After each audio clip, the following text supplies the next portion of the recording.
கதை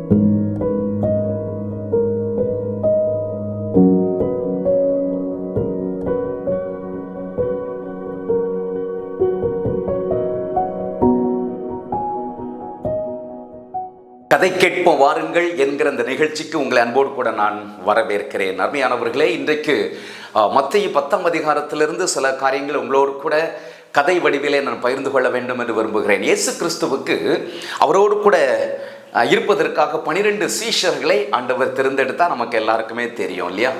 அந்த சீஷர்களை அவர் தம்மிடத்தில் அழைத்து சகல வியாதிகளையும் நோய்களையும் குணமாக்கக்கூடிய கிருபைகளை, அசுத்த ஆவிகளை துரத்தக்கூடிய வல்லமையை அவர்களுக்கு கொடுத்து அவர் அனுப்பினார் என்று சொல்லி நம்ம வாசிக்கிறோம்.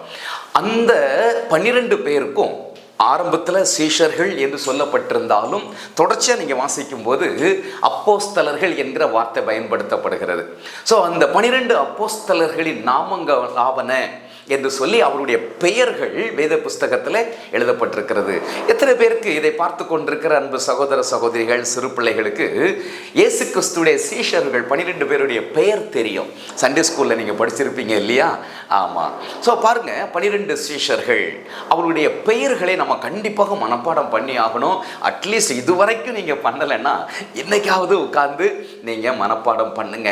தொடர்ந்து நீங்கள் பாருங்கள், அந்த 12 சீஷர்களுடைய அந்த பெயர்களும் அவளுடைய இமேஜ், அவருடைய படமும் உங்களுக்கு நாங்கள் கொடுக்கிறோம்.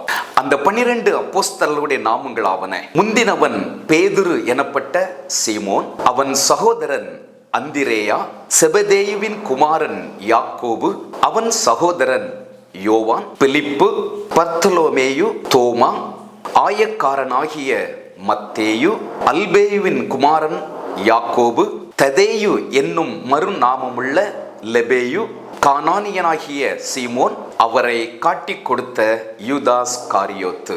இந்த 12 பேருடைய பெயர்களையும் நீங்க மனப்பாடம் பண்ணுங்க, அது ரொம்ப நல்லது.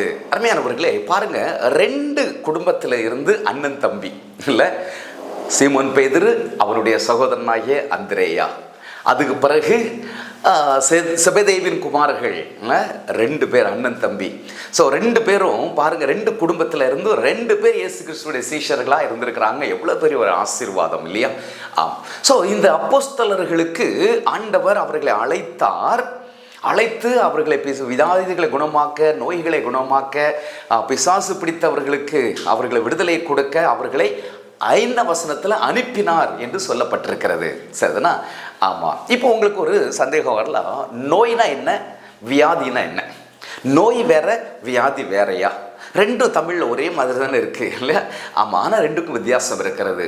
வியாதி அப்படிங்கிறது நீங்கள் பார்த்தீங்கன்னா அருமையானவர்களே, சரீரத்தில் உள்ள குறைபாடுகள், உடல் நல குறைவு. இந்த உடல்நல குறைவு அது பல காரணங்களால் வரலாம். நாள்பட்ட வியாதிகளாக கூட அது இருக்கலாம். ஆனால் நோய் அப்படிங்கிறது சில கிருமிகளினால உருவாக்கப்படுகிற உடல்நல பாதிப்பு. அந்த கிருமியை சரி பண்ணியாச்சுன்னா அது போயிடும். சரிதானா? ஆமாம். ஸோ அப்போ நோய்க்கும் இந்த வியாதிக்கும் இதுதான் வித்தியாசம்.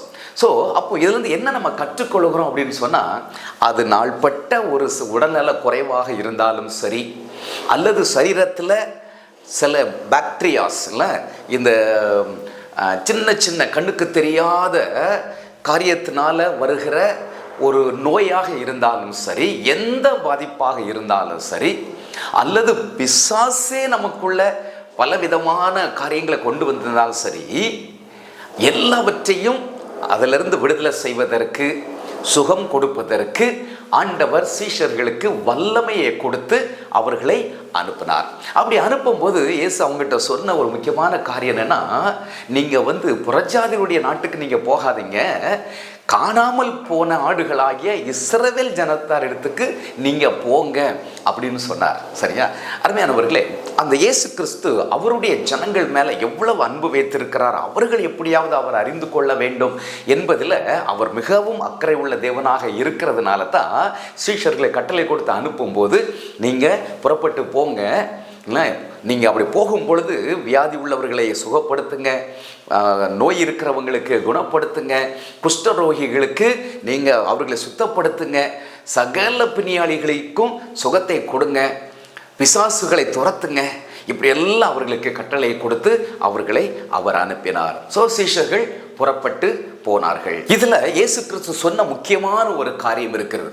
வியாதி உள்ளவர்கள் நோய்களில் சுகப்படுத்தணும், அதெல்லாம் கரெக்டு தான். பிசாசு பிடிச்சவர்களுக்கு விடுதலை எல்லாம் கரெக்டு. ஆனால் முக்கியமான ஒரு காரியத்தை சொல்லி அனுப்பினார் பாருங்க. என்ன அப்படின்னு சொன்னால், நீங்கள் அப்படி போகும் பொழுது மறந்து இருந்து விடாமல் நீங்கள் ஒரு காரியத்தை செய்யணும்னு சொன்னார். என்ன தெரியுமா? பரலோக ராஜ்யம் சமீபமாக இருக்கிறது என்று சொல்லி பிரசங்கம் பண்ணுங்க. அப்போ அருமையானவர்களே, நோயை குணப்படுத்துவது எல்லாமே நல்லதாக இருந்தாலும் முக்கியமான ஒரு காரியம் என்ன? பரலோக ராஜ்யம் சமீபமாக இருக்கிறது. ஏன் இந்த ஜனங்கள் எல்லாரும் எப்படியாவது அந்த நித்திய ராஜ்யத்திற்கு வந்து சேர வேண்டும் என்பதுதான் ஊழியத்தினுடைய முதல் முக்கியமான ஒரு காரியம். ப்ரையாரிட்டி அதுக்கு தான் இல்லை? ஆகவே நீங்கள் சரீர நன்மையோடு கூட அவர்களுக்கு போய் சுவிசேஷத்தையும் கண்டிப்பாக சொல்லணும். அவங்க எல்லாம் பரலோகவாசிகளாக மாறணும். ஆகவே ராஜ்யத்தினுடைய சுவிசேஷத்தை அறிவிக்க மறந்துடாதீங்க அப்படின்னு சொல்லி அவர்களை இயேசு அனுப்புகிறார். அருமையான தேவனுடைய பிள்ளைகளே, அப்போது இந்த உலகத்தில் நம்மலாம் ஊழியம் செய்கிறோம் இல்லையா? நீங்களாம் ஊழியம் செய்வீங்க. சின்ன பிள்ளைகள் மத்தியில், வாலிபர்கள் மத்தியில், பெரியவர்கள் மத்தியில் ஊழியம் செய்வீங்க. நம்ம அவர்களுடைய வியாதிகளுக்காக ஜெபிக்க வேண்டியது அவசியம். ஆண்டவர் சுகத்தை கொடுப்பார், ஆண்டவர் விடுதலை செய்வார். ஆனால் முக்கியமானது என்ன? கண்டிப்பாக ராஜ்யத்தினுடைய சுவிசேஷத்தை ஜனங்களுக்கு நாம் சொல்லும் பொழுது அவர்கள் சரீரத்திலேயும் விடுதலை பெற்றுக்கொள்வார்கள், அந்த பரலோக வாசிகளாகவும் மாறுவாங்க. அப்படிப்பட்டதான கிருபையில் ஆண்டவர் தருவாராக. தொடர்ந்து அடுத்த வாரம் தொடர்ச்சியாக உள்ள காரியங்களை நம்ம பார்க்க போகிறோம். God bless you.